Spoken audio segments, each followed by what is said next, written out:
cost of keeping our streets safe. Utah County Sheriff Jim Tracy resigned yesterday because of rising medical costs and frustration with the county commission.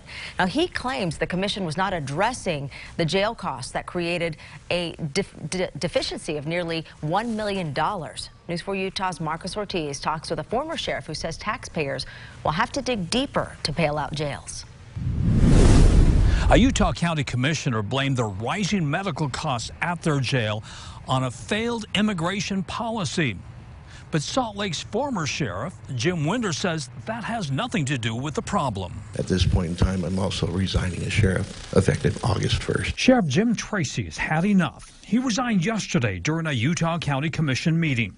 He cites a near $1 million deficit in jail medical costs, and he's frustrated that the commission isn't addressing it. This ties into a broken immigration system that we have in this country.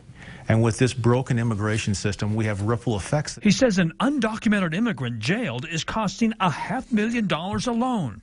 Former Salt Lake County Sheriff Jim Winder, who's now Moab's police chief, says it's not an immigration issue, but it's a cost of jailing anyone. This is an issue that I think far too few people are aware of.